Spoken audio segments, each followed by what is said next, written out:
Itu bakal bahas katanya yang pengen cepet lulus, terus pengen cepet ACC skripsinya. Saya juga nggak paham susahnya itu di mana. Ya. Susah. Apa karena mungkin Pak Rohmat ini udah terbiasa gitu ya? Kan kalau udah terbiasa tuh lama-lama kayak ya udah biasa aja gitu. Metodologi itu kan berarti kan ada 2 atau 3. Secara umum tuh 2, tapi ada juga mengatakan 3. Jangan katakan bahwa itu susah, katakan bahwa itu mudah. Itu merupakan energi positif. Apa itu? Males. Ya. S1 itu dalam satu judul itu ada variabel. Ya minimal 2. minimal 2. Minimal 2 variabel bebasnya. Variabel bebas. Itu kalau yang kuanti gitu kan. Kalau kuali ya tergantung kan. Tapi sebenarnya itu ya bisa mudah kok itu. Mudah ya, karena udah 20 tahun. Enggak juga.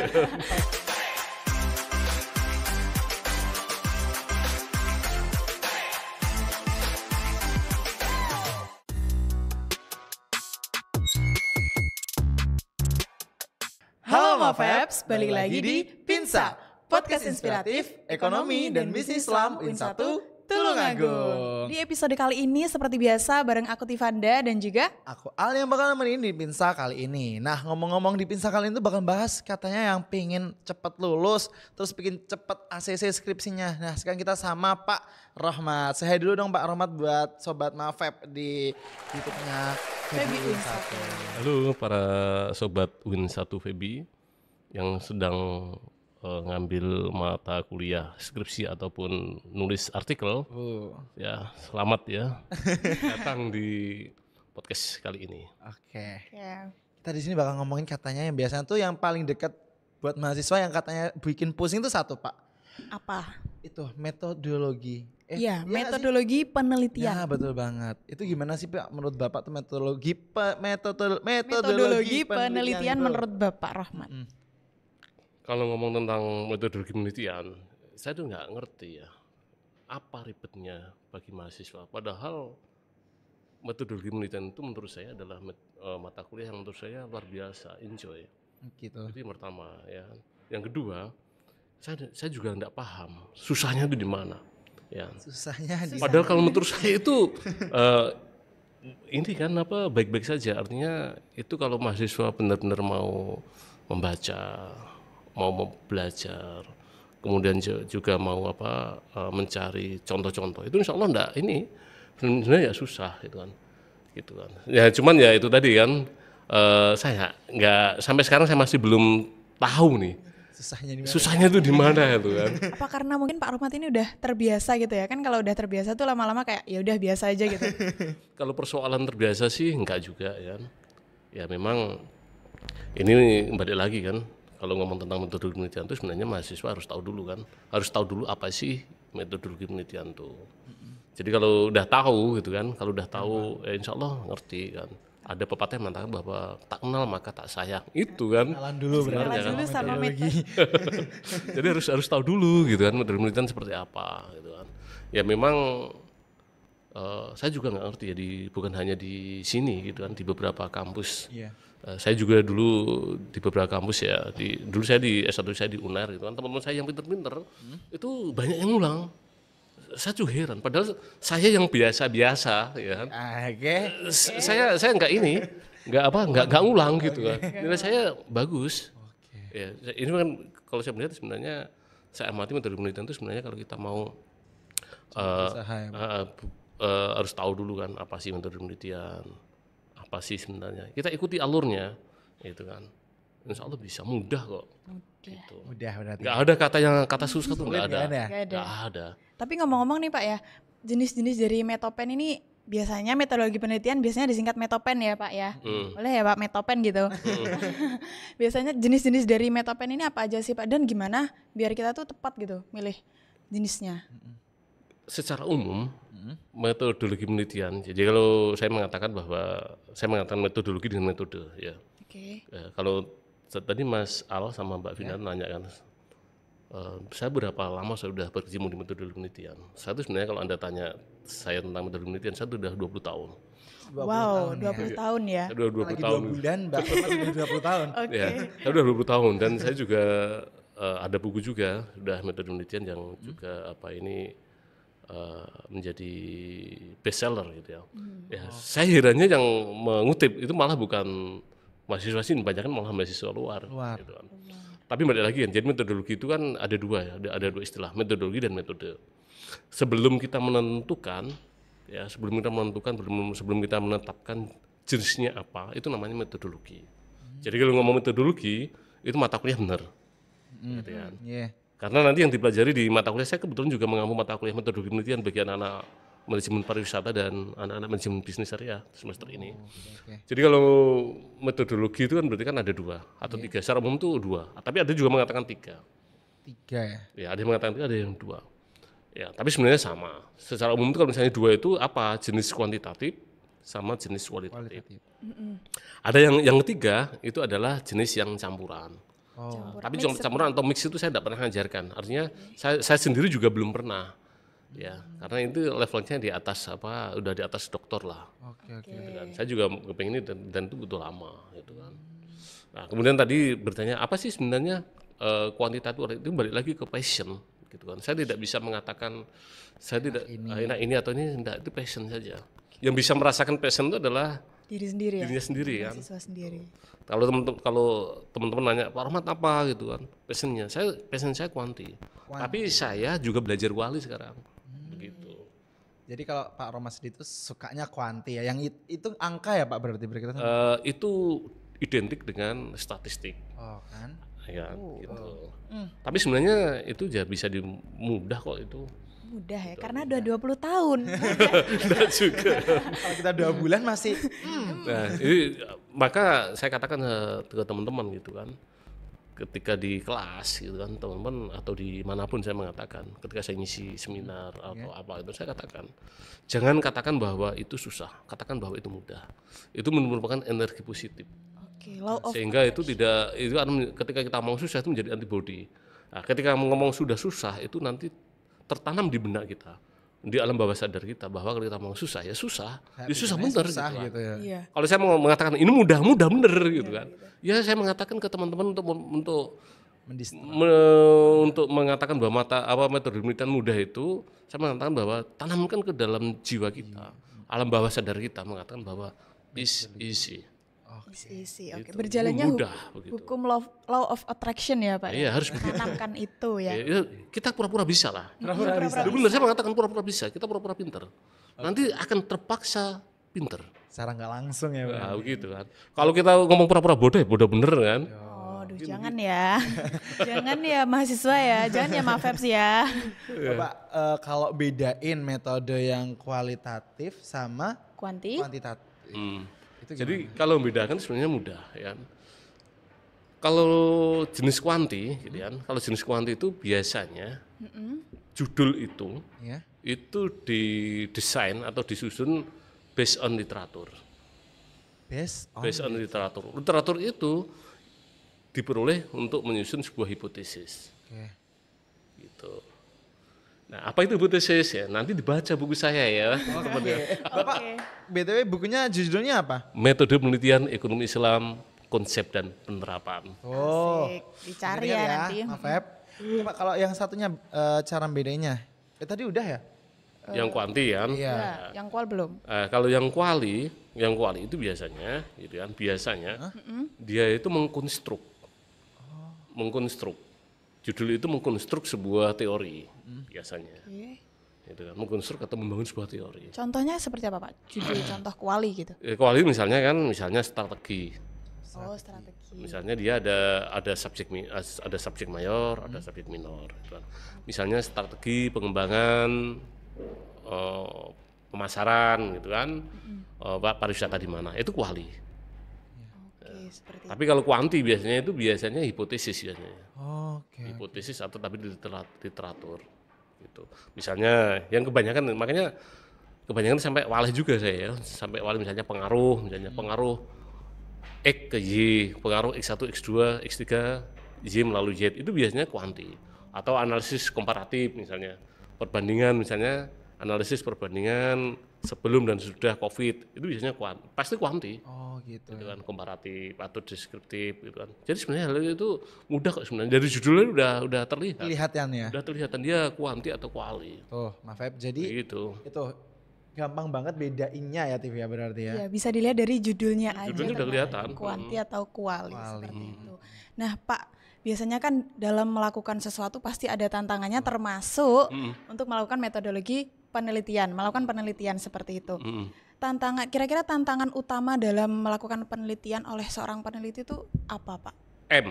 Apa Apa itu? Males. Ah, ya kan? Jangan ya, maaf Feps ya, malas.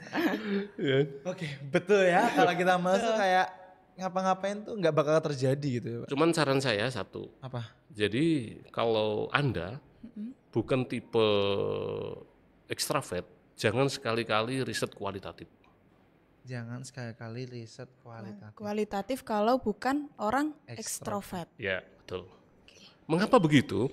Karena kalau kualitatif itu, mohon maaf nih ya, kualitatif itu butuh mengeksplor Butuh interaksi juga ya, Pak. interaksi. Karena researchers atau peneliti itu adalah sebagai instrumen.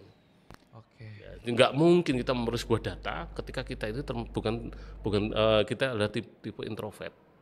Maka Anda harus ekstrovert, Terus ekstrovert. harus gerak ya, harus Iya apa gitu kan. Nggak bisa gitu kan. Maka saya mengatakan ke teman-teman ketika mengapa Anda pilih kualitatif? Karena saya tidak bisa statistik. Itu salah kalau begitu. Kalau ada yang mengatakan begitu loh ya.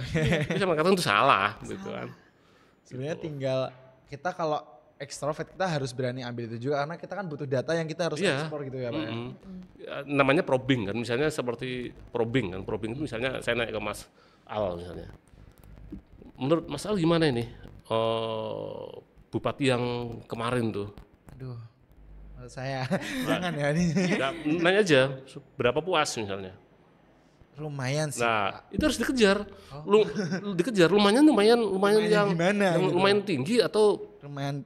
ya gitu kan. Dikejar lagi itu namanya probing. Itu contoh, itu namanya probing.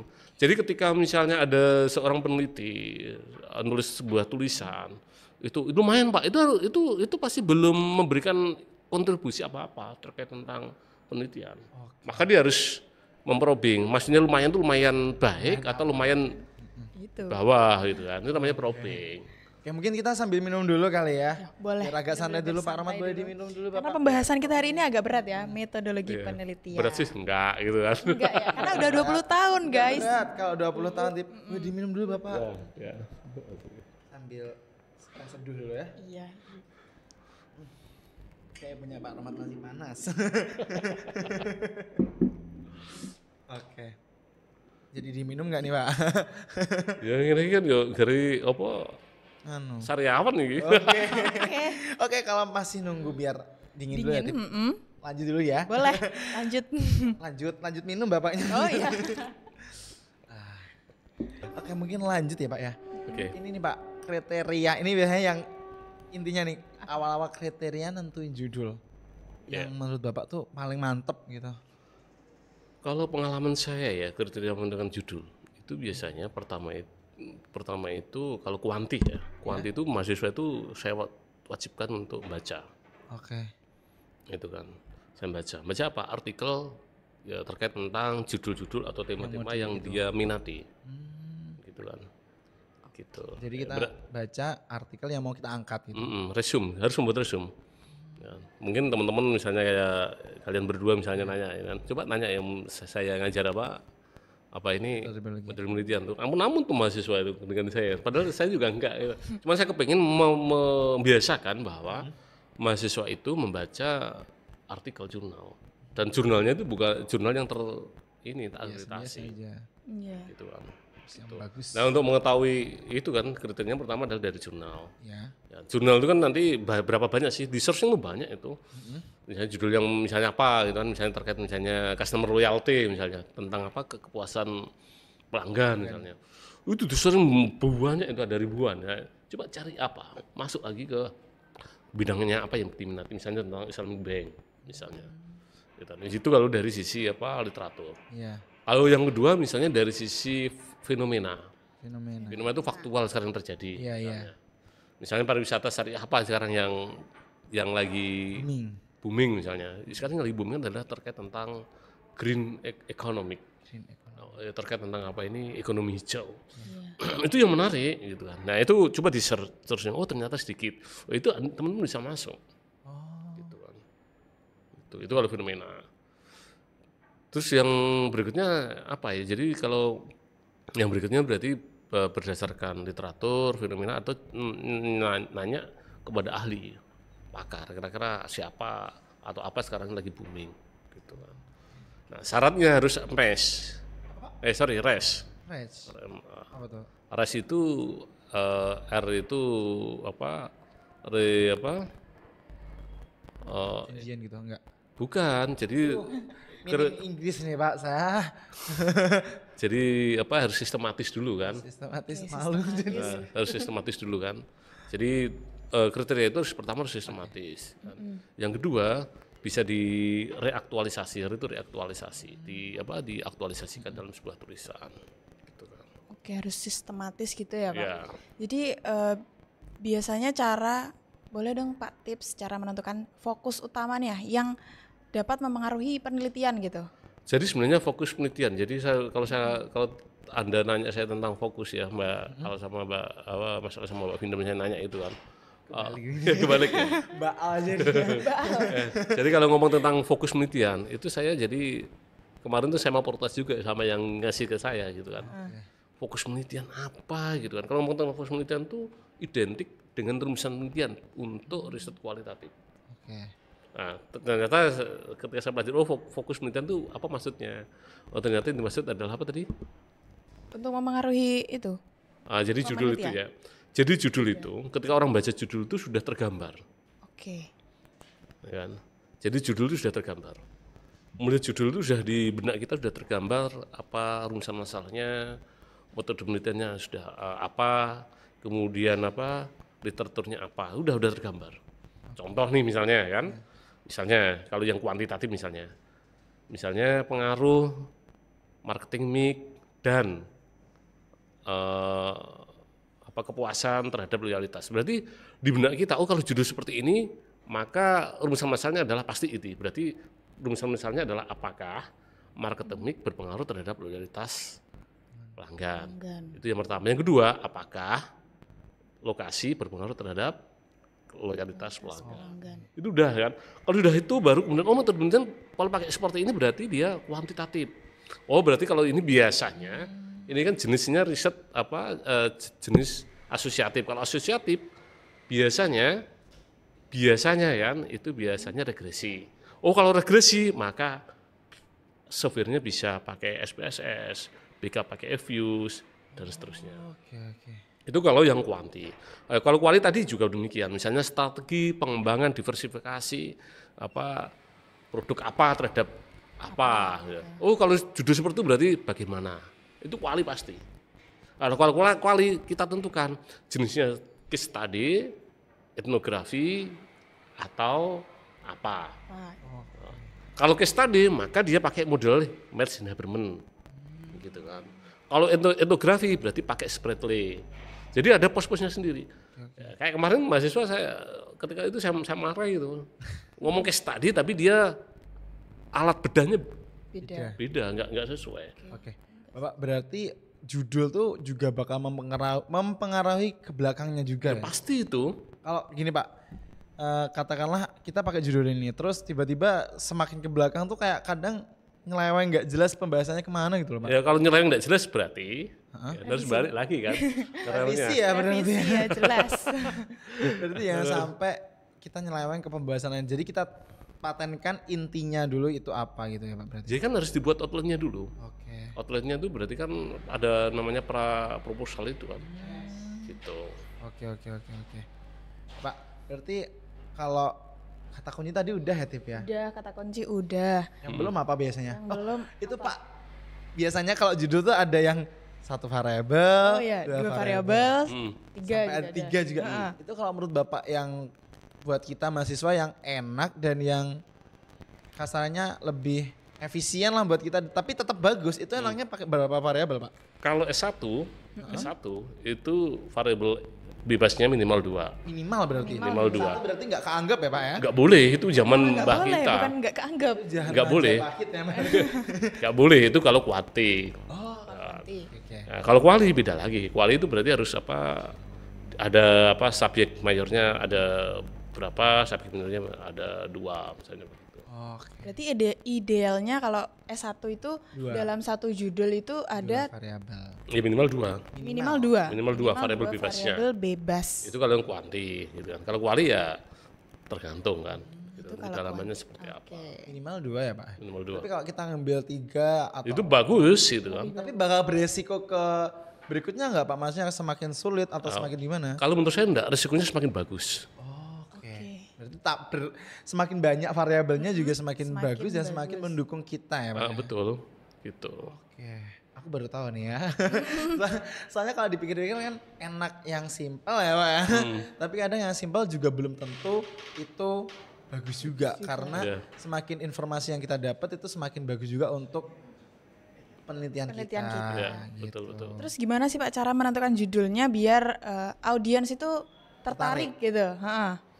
Jadi sebenarnya kalau ngomong tentang judul gitu ya, judul itu perlu diketahui ya teman-teman ya. Jadi perlu diketahui bahwa judul-judul tulisan ilmiah itu ya nggak ada yang menarik kalau ngomong menarik gitu kan. Berbeda dengan judul-judul novel gitu kan. Iya, novel. Atau film sinetron. Kalau menurut saya begitu. Tapi kalau kita punya wawasan, kita soal intelektual ya, ya hal-hal yang baru biasanya menarik. Hal baru. Hal baru misalnya kan isu-isu terbaru misalnya tentang green sukuk, Iya green ekonomi, mungkin ekonomi belum banyak orang membahas gitu Pak betul, ya. gitu. Atau banyak membahas tapi kita membahasnya memotretnya dari sisi yang berbeda. Sisi yang lain. Sisi yang lain. Oke, berarti kuncinya tuh cari informasinya yang masih minim sekarang dan mungkin untuk kalau udah ada informasi tersebut mungkin kita bisa ke sisi pandang yang lain gitu Iya, berarti. betul gitu. Oh, Sobat Mafeb, ingat-ingat tuh biar judul kalian tuh semakin spesial. Semakin spesial dan banyak dicari oleh mahasiswa-mahasiswa untuk penelitiannya seperti itu ya Pak.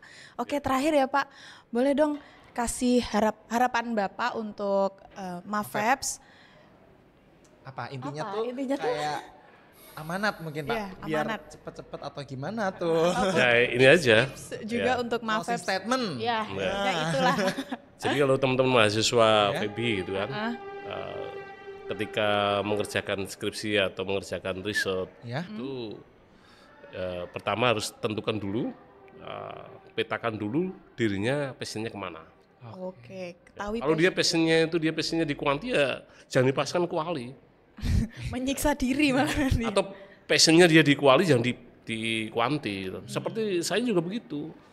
Ketika pengalaman saya ketika saya ngerjakan skripsi itu kan begitu. Passion saya di kuanti, sudah saya kuanti.